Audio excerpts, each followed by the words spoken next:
Bom dia, sejam bem-vindos à nossa semana que antecede a abertura de turma das 3 chaves da comunicação e convivência. Nessas aulas, nós estamos comentando sobre a obra O Pequeno Príncipe, e o objetivo desse evento é aprender como cativar e criar laços verdadeiros. Nós tivemos uma aula muito importante na segunda-feira, que foi uma síntese do minicurso do ano passado. Então, se você não assistiu, volte lá, porque essa aula de hoje é a continuação desse minicurso anterior. E nós vamos abordar agora alguns novos trechos e novos ensinamentos presentes no Pequeno Príncipe. Olá, sejam bem-vindos ao nosso bate-papo sobre o Pequeno Príncipe. Tenho certeza que nós vamos poder aprofundar um pouco mais alguns pontos desse clássico tão belo. Nós temos hábito de muitas vezes, quando lemos algo belo, ficarmos na superfície. Ah, como é impressionante, como é bonito, mas não pararmos muitas vezes para refletir o que provoca em nós a impressão da beleza, qual é o ensinamento que está ali por trás. O fato é que a beleza, a verdadeira beleza, ela é pedagógica, ela sempre tem um porquê. Ela tem por trás dela algum mecanismo de harmonia que nos proporcionou essa sensação de beleza. Isso porque muitas vezes, isso daria uma longa conversa inclusive, a gente confunde o verdadeiramente belo com o atraente. O atraente é algo que nos provoca simplesmente essa atração física momentânea. O verdadeiramente belo, ele é pedagógico, ele tem profundidade, ele tem a ver com o bem. Ele, de alguma maneira, eleva a nossa consciência na direção do bem. Isso é um conceito platônico. Na República de Platão, ele define o bem, o belo e o justo. E o belo tem essa característica de elevar a nossa consciência na direção do bem. Portanto, quando a gente acha uma coisa bela no livro, é sinal de que por trás daquilo existe um ensinamento, que muitas vezes a gente não para analisar. Existe um outro livro do qual eu gosto muitíssimo, recomendo para aqueles que não conhecem, que é O Profeta de Khalil Gibran.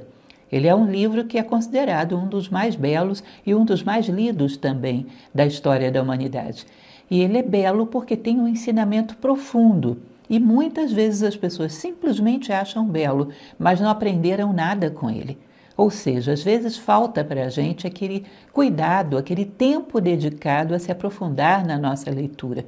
Muitas vezes estamos sempre muito apressados, como o próprio Pequeno Príncipe diz, estamos sempre muito apressados e não temos muito tempo para mastigarmos com lentidão aquilo que estamos aprendendo.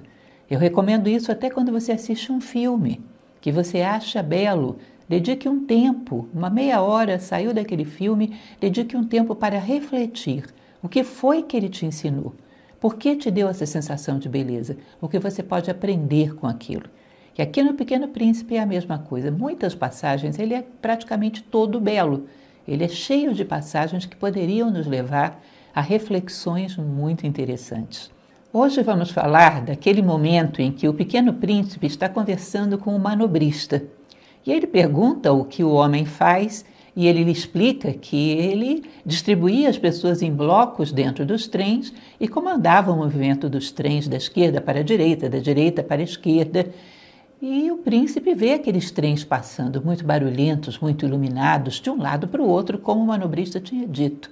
E fica muito surpreso com aquilo. E pergunta para o manobrista por que as pessoas estão ali. Elas não estão felizes onde estão? Por que elas estão se movimentando de um lado para o outro? E o manobrista responde de uma maneira muito interessante. As pessoas nunca estão felizes onde estão. Isso é bem interessante, né? Nunca estamos felizes onde estamos. Será porque todos os lugares são ruins? Ou será porque nós não conseguimos estar presentes de corpo e alma onde estamos?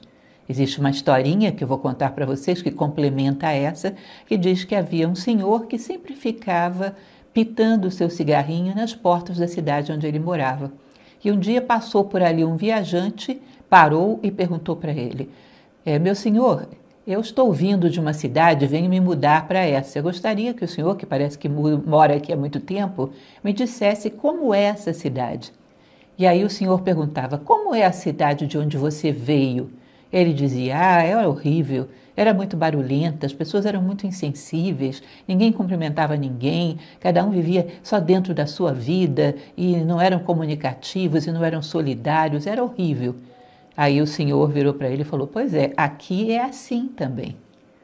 E aí o homem foi embora, daqui a pouco vem um outro viajante, para e faz exatamente a mesma pergunta. Senhor, eu estou me mudando para essa cidade e o senhor deve morar aqui há muitos anos, o senhor podia me dizer como é essa cidade? E aí o senhor pergunta: como era a cidade de onde você veio?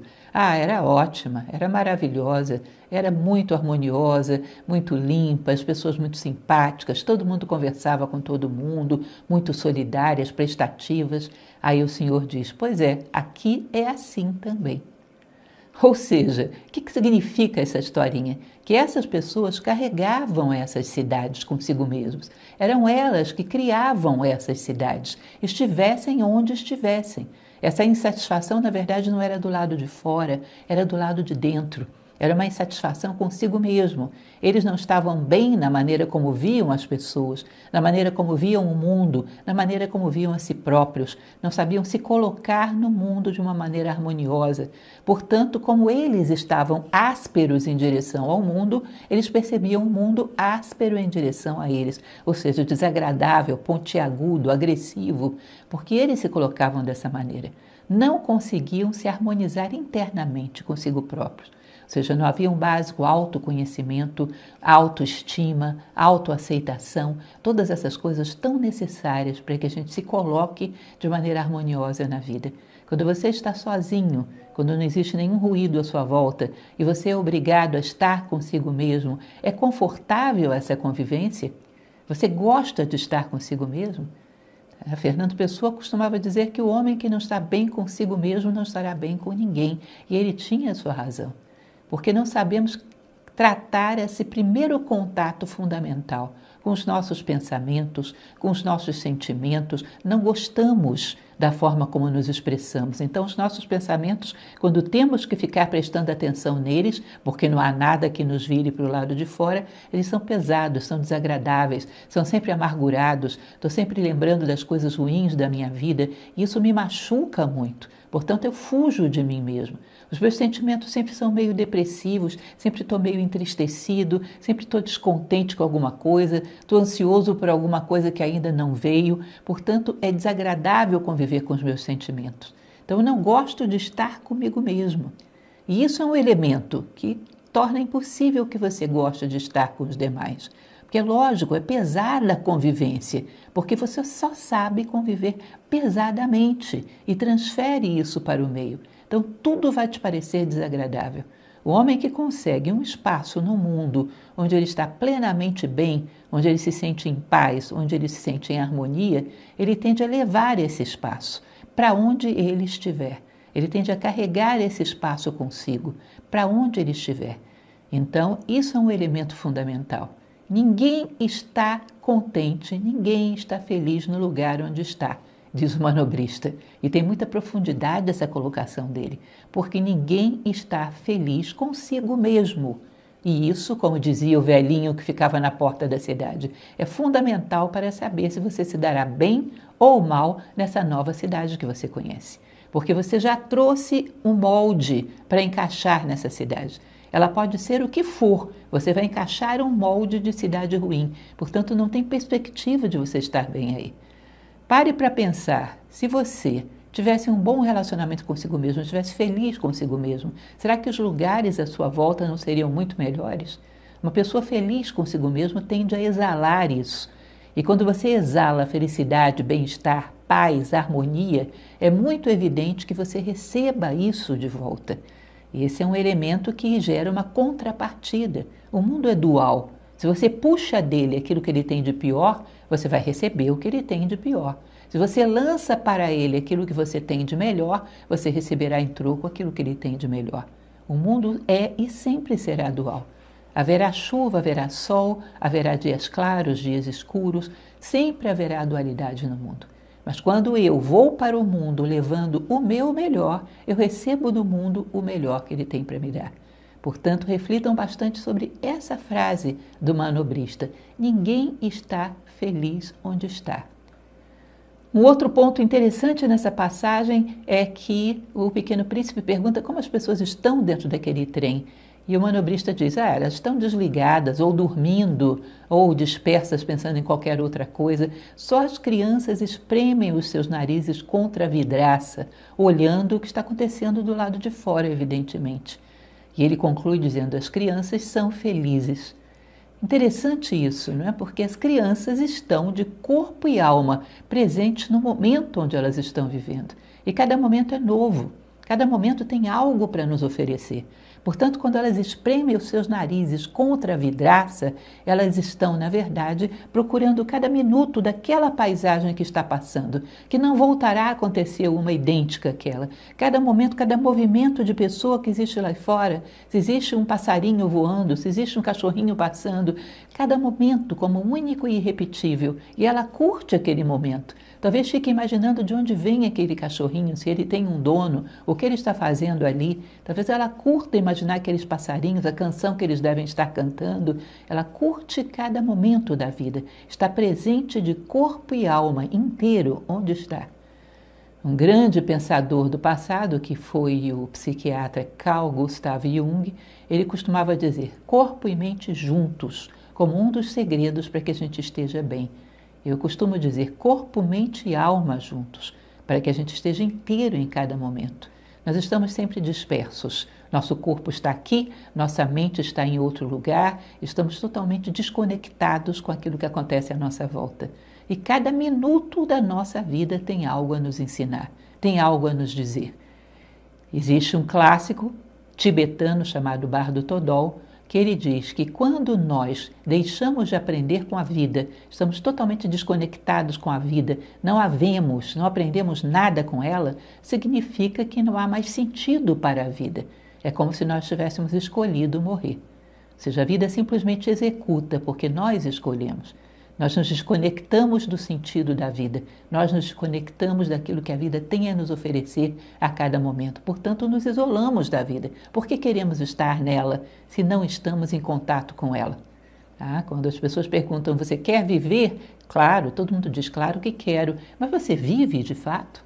Você está presente 100% em cada momento da sua vida? Você vibra com a intensidade de cada momento? Por isso as crianças são felizes. Elas estão em cada momento. Portanto, uma viagem que ela fez a enriquece tremendamente. Quanta coisa eu vi, quanta coisa bonita, quanta coisa, quantas histórias eu imaginei em cima daquilo que eu vi. Eu estava presente de corpo, mente e alma em cada momento da minha vida.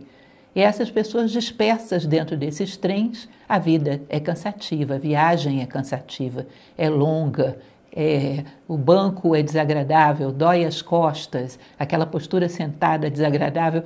Tudo se torna pesado. Por quê? Porque ela está desconectada da vida. Portanto, ela só percebe, só sente o seu lado negativo. É demorado, é cansativo, é chato e perdem a oportunidade de observar o aspecto positivo das coisas. Perceba em você mesmo, você está de corpo e mente junto em tudo aquilo que você faz? Ou seu corpo está aqui, a sua mente está em outro lugar, você está desconectado, desmontado, ou está inteiro em cada momento da sua vida. Isso é fundamental para que a vida possa dialogar conosco, nos mostrar os seus aspectos mais belos, nos mostrar aquilo que ela tem de mais interessante. Nesse momento eu estou falando com vocês e vejo na janela uma árvore, e essa árvore se sacode suavemente com a brisa que passa. Pode parecer lugar comum essa descrição, mas o fato é que é muito bonito perceber que nenhuma folha se movimenta exatamente igual à outra. Elas traçam quase que um balé, onde cada uma se movimenta de uma maneira diferenciada. Isso é bonito de se ver, é bonito de se observar. Existem coisas belas em todos os momentos. Quando estamos inteiros na vida, crescemos, porque ela tem muito a nos ensinar. Então, esse é um segundo aspecto muito importante em relação a essa passagem. Uma outra coisa interessante é que as pessoas não sabem exatamente onde querem chegar nesse trem. Elas vão e voltam, às vezes vão para a esquerda, outras vezes vão para a direita, às vezes as mesmas que vão para um lugar não acham o que querem, vão para outro lugar não acham o que querem. No fundo, essas pessoas não sabem onde querem chegar, não têm um propósito para a vida. Esse propósito que permita a elas dizer, cheguei, é aqui o lugar onde eu queria estar. Mas, na verdade, elas estão vazias, estão procurando, elas não sabem nem o que. O que nós estamos buscando na nossa vida? Onde queremos chegar? Temos um propósito que nos permita saber quando a gente está se aproximando, quando está parado, quando está se afastando? Temos um sentido de vida? Se não, estaremos correndo de um lado para outro como esses passageiros do trem que o manobrista descreve. Não sabemos se estamos chegando ou não. Não sabemos o que é que estamos buscando. Uma das coisas fundamentais na vida é fixarmos um propósito. Onde queremos chegar com tudo isso? Ouse colocar a sua imaginação e pensar da seguinte forma: o último momento da minha vida, coloque a sua imaginação aí. O que eu quero ser nesse momento? Que tipo de pessoa eu quero ter construído em mim mesmo? Que coisas eu quero ter superado? Que coisas eu quero ter adquirido? Quando eu olhar para trás, que trajetória eu gostaria de ver? Que rastro eu gostaria de deixar no mundo? As pessoas que conviveram comigo, eu gostaria de tê-las beneficiado, de ter feito alguma coisa por elas. O que eu gostaria de deixar de herança da minha passagem pelo mundo? Que tipo de ser humano eu quero ser quando tudo isso terminar? Isso é o seu propósito. É o que você pretende doar ao mundo, dar ao mundo, e não apenas receber dele. O que você pretende transformar em si próprio e nas pessoas à sua volta, de tal maneira que o mundo fique um pouco melhor porque você existiu. As pessoas à sua volta se beneficiem da sua presença. O mundo melhore um pouquinho porque você existiu. Isso é o teu propósito. Ou seja, você fixa: eu quero ser uma pessoa mais fraterna, uma pessoa mais justa no final da minha vida. E cada dia da sua vida você observa se está caminhando para isso. Se hoje eu deixei um rastro de fraternidade e justiça no meu trabalho, no trânsito, nas pessoas da minha família, como eu me comportei em relação a tudo isso, para saber se hoje eu me aproximei do meu propósito, fiquei parado ou me afastei. Ou seja, eu tenho uma noção de se estou crescendo ou não. Isso é muito importante, gente, porque isso nos dá felicidade e a satisfação de saber que hoje eu dei um passo nessa direção, ou seja, o meu dia foi positivo. Hoje eu dei um passo na direção do meu aperfeiçoamento. O que é um dia positivo? É só um dia onde eu me distraio, me divirto? Distrair e divertir significa desconectar da vida comum e ir para alguma coisa que você acha interessante, agradável. Isso não é mal. Mas é muito ruim quando você volta para a vida comum e ela é pesada, chata, desagradável, a tal ponto que a gente precisa se distrair dela para poder se divertir com alguma coisa. De vez em quando o lazer ele é extremamente necessário, tem que estar inserido dentro da nossa rotina, mas também é importante que a nossa vida como um todo seja satisfatória para nós, que não seja necessário fugir dela para estar bem, mas que ela seja satisfatória. E como fazemos isso? Quando conquistamos estar cada vez mais parecidos com aquilo que a gente sonha ser no dia de hoje. Hoje eu tive um ato de gentileza, de fraternidade, de empatia em relação a uma pessoa.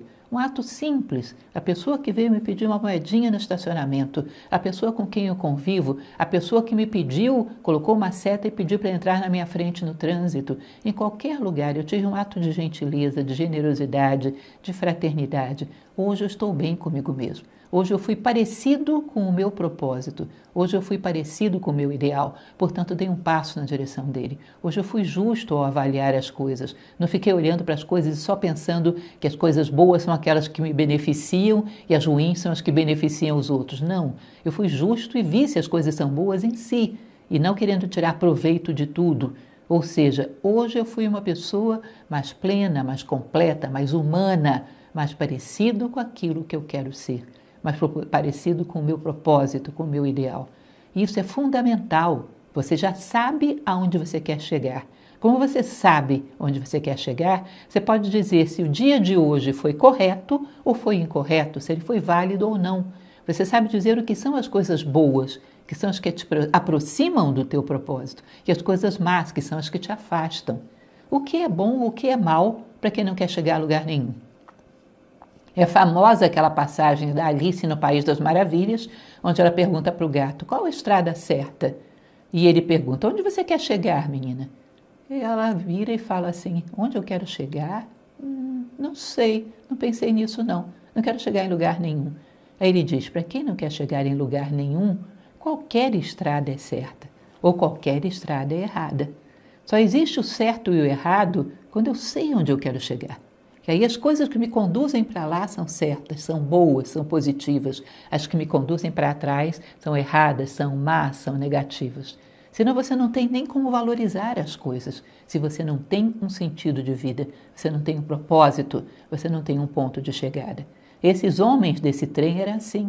Eles não sabiam exatamente onde queriam chegar. Ficavam correndo de um lado para o outro e nunca estavam satisfeitos. Não tinham noção se estavam indo na direção correta, porque não sabiam aonde queriam chegar. E, finalmente, o manobrista conclui daquela maneira que nós falamos: só as crianças são felizes, porque sempre estão buscando alguma coisa interessante e bonita no momento onde elas estão. Elas sempre querem chegar num lugar onde elas possam se realizar como crianças, possam brincar, possam estar bem. Elas têm um propósito, elas estão ligadas à vida e acaba que a gente lembra desse momento da nossa vida com nostalgia, como se fosse um momento onde fomos felizes na medida das possibilidades do nosso entorno, tivemos uma felicidade que hoje não conseguimos repetir. Quando a fórmula pode ser imitada. Podemos repetir a fórmula que utilizávamos na nossa infância e trazer essa realização para esse momento presente. Ter um sentido, um objetivo de vida, estar presente de corpo e alma onde estamos, estar bem conosco mesmo. E aprenderemos essa lição da conversa do príncipe com o manobrista. Hoje ficamos por aqui e eu espero que vocês tenham uma boa reflexão sobre tudo que conversamos. Até mais!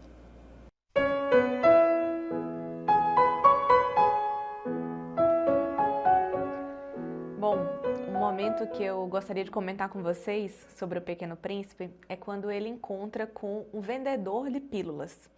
Esse é um ponto pequenininho do livro, mas eu sempre achei ele muito interessante, muito significativo, porque diz que ele está caminhando pelo planeta Terra, aqui, e ele encontra com esse vendedor que vem oferecer para ele uma pílula fantástica, que ele tinha que comprar.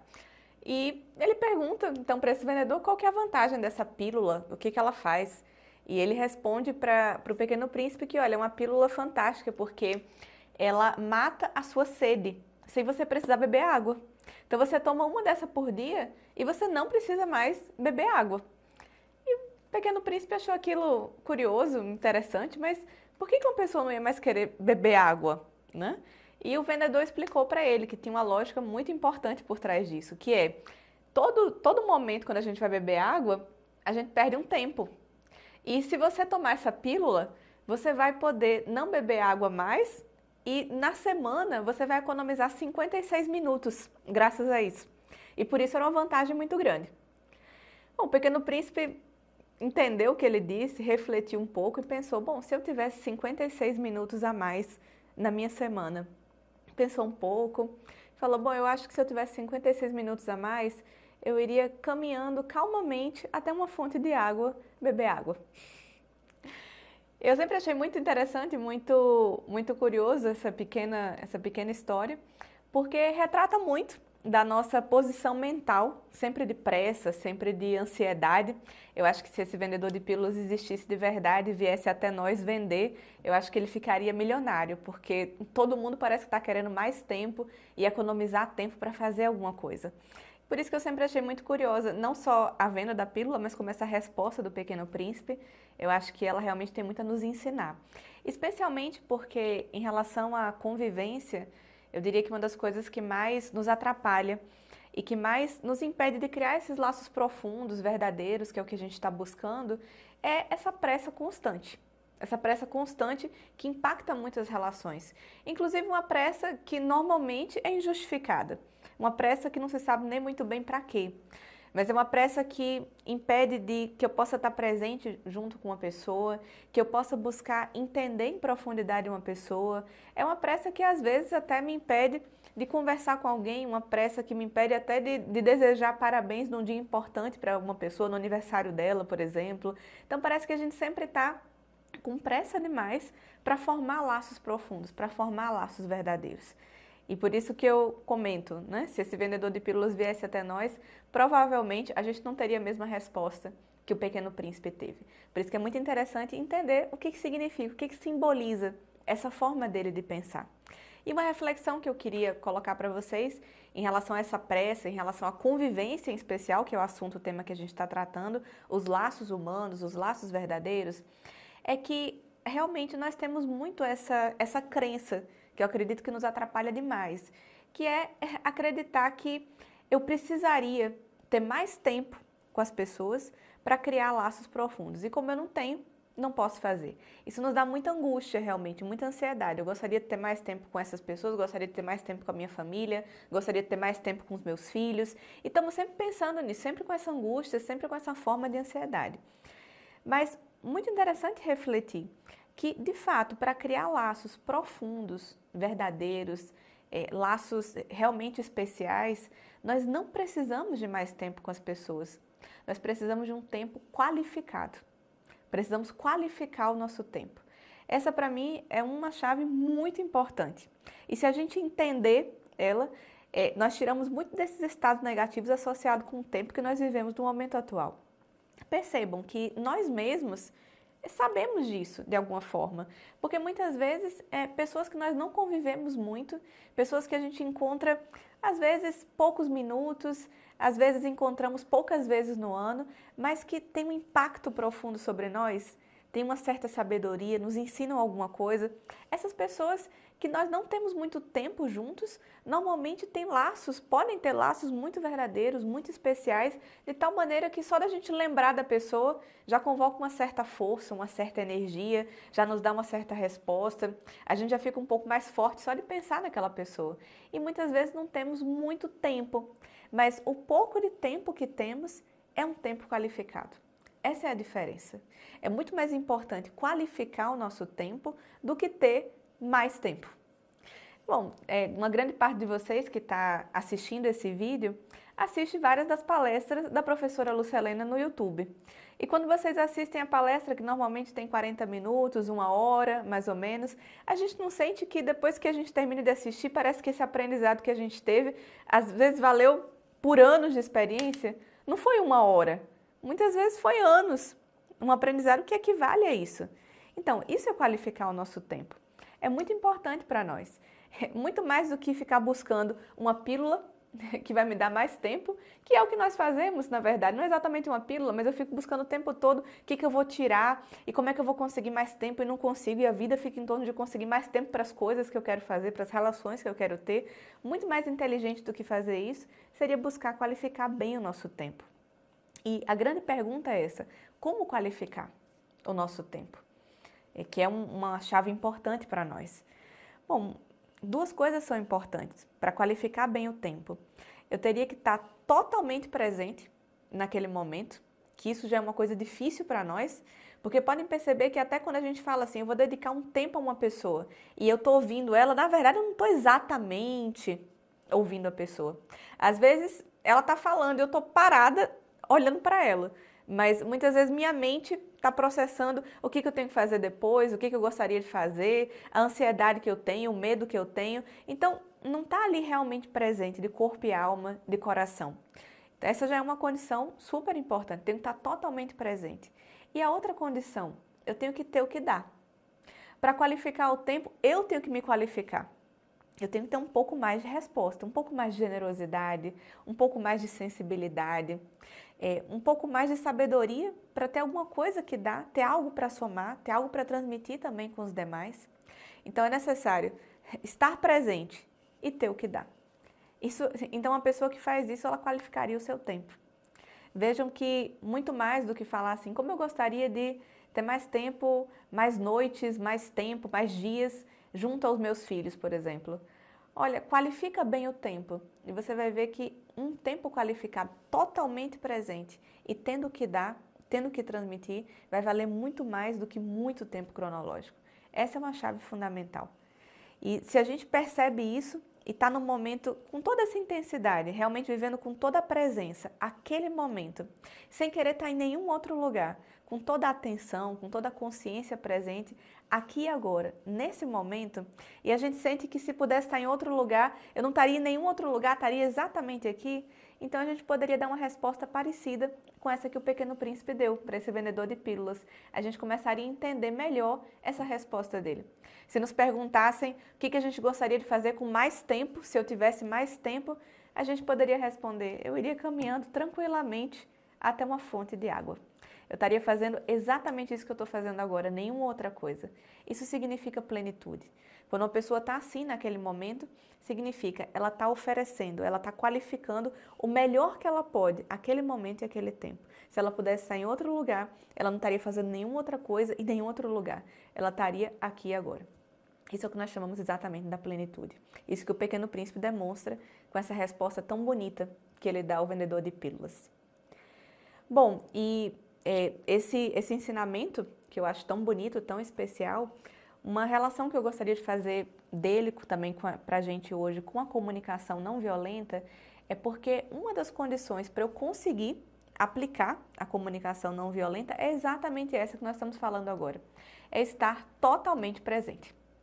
Vejam, o objetivo desse processo de comunicação, que é a comunicação não violenta, é eu poder entender a pessoa. Gerar um laço profundo em que as pessoas me entendem, que eu posso entender as pessoas. Isso não é uma coisa simples. Significa que nós vamos tentar, naquilo que a pessoa me diz, porque a comunicação não violenta tem duas vias, é aquilo que eu expresso e aquilo que o outro expressa é como eu vou entender. Então, essa segunda via, que é como o outro expressa, é como eu vou entender, que é o que a gente chama da empatia, para poder compreendê-lo verdadeiramente, eu teria que saber identificar por trás de qualquer coisa que a pessoa fala, qualquer coisa que ela está falando, que às vezes pode ser inclusive uma ofensa, às vezes pode ser inclusive uma agressão, eu teria que saber identificar o que ela está observando, o que ela está sentindo, qual que é a necessidade que ela tem por trás daquilo que ela está sentindo, que está gerando essa expressão dela. E ainda, e mais importante, o que ela me pede? Porque toda pessoa, independentemente do que ela nos fala, independentemente da forma como ela está colocando, inclusive muitas vezes de formas agressivas, ela sempre está nos pedindo alguma coisa.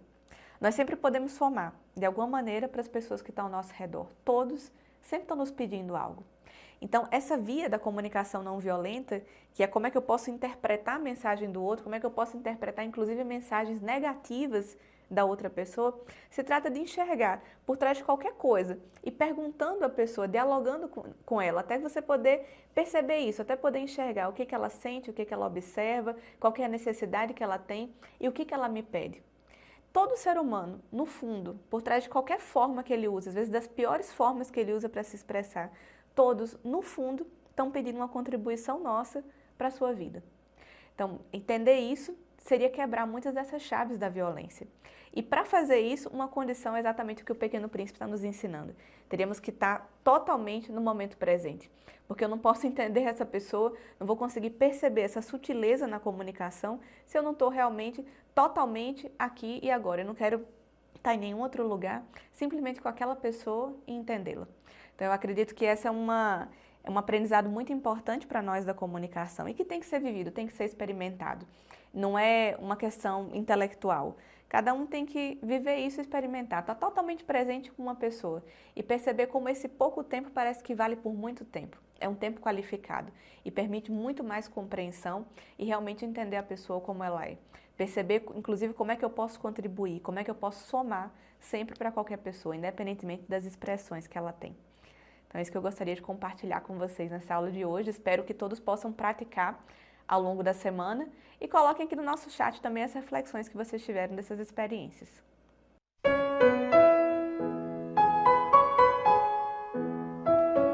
Olá pessoal, mais uma vez com vocês aqui para falar sobre comunicação e convivência, assim como as professoras Lucelena e Ana Beatriz falando sobre storytelling e comunicação não violenta. Hoje eu vou trazer essa relação desse livro, esse clássico da literatura, O Pequeno Príncipe e a oratória.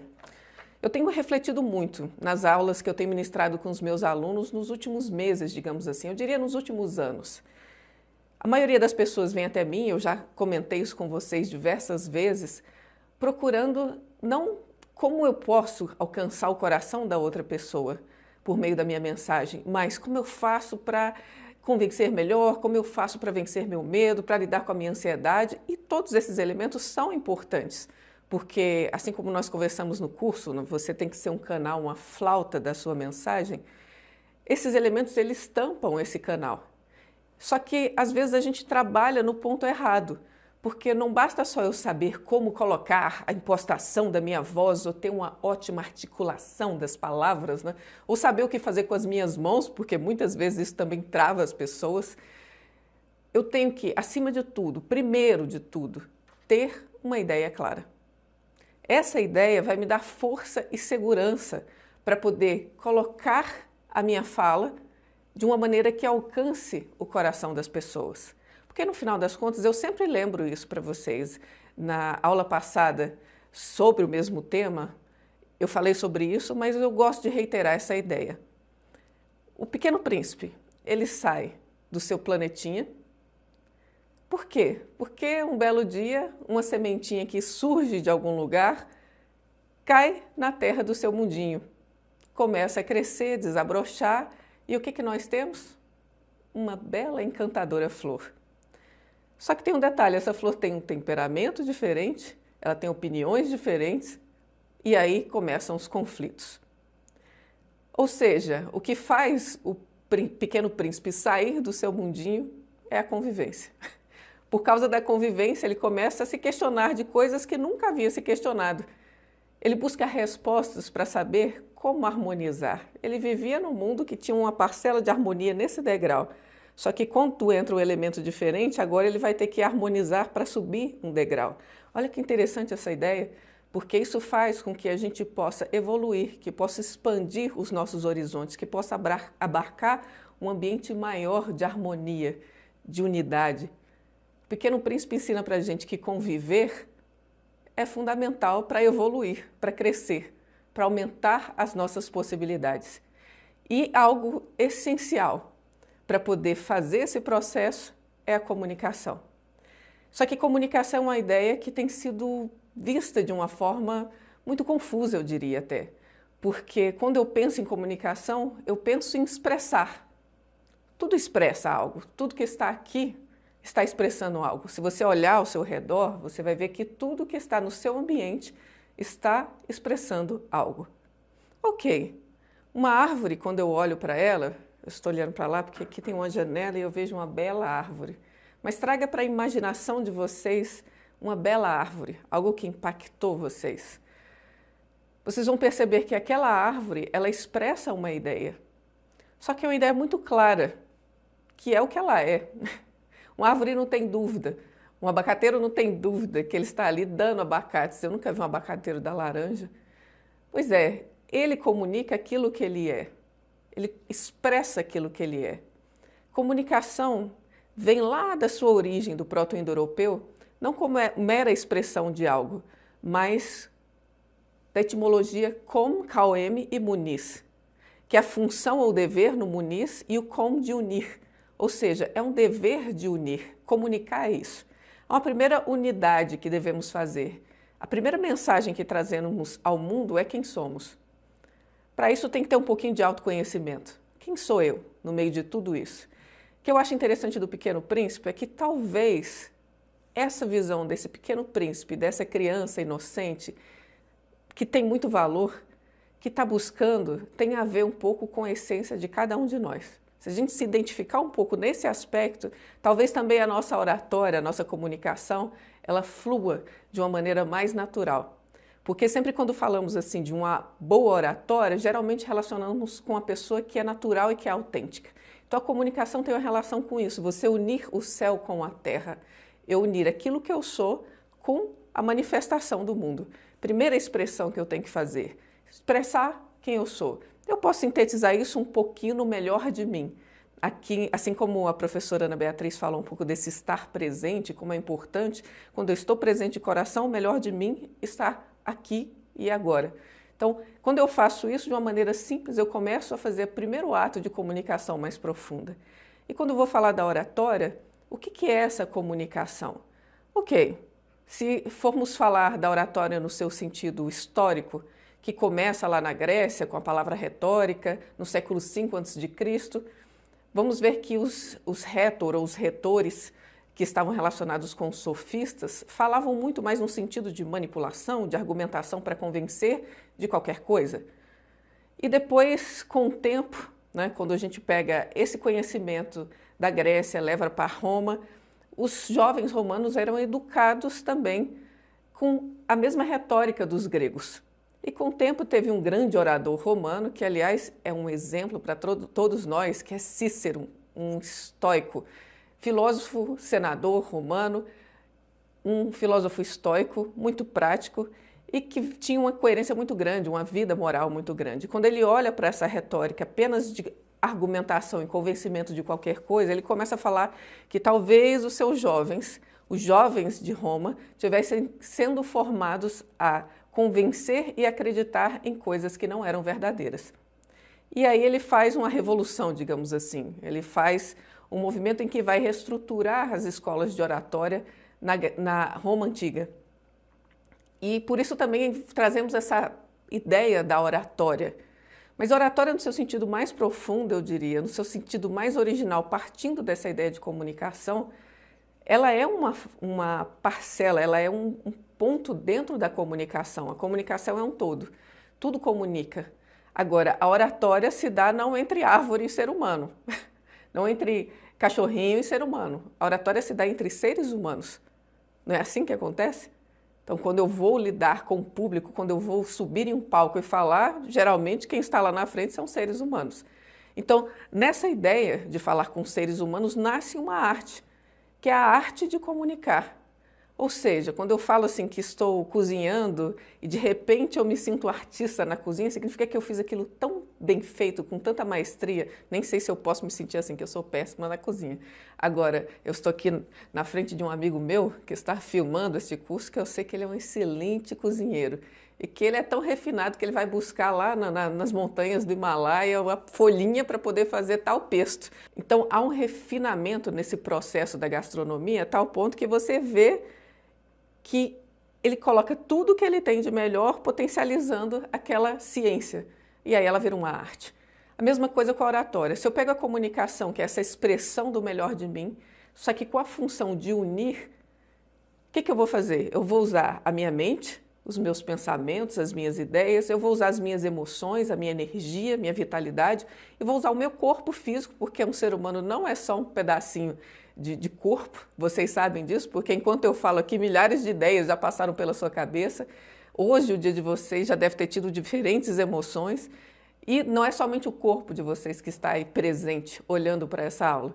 Então, com toda essa diversidade, temos que pegar todos esses elementos que compõem o ser humano e colocar a serviço dessa união, dessa comunicação.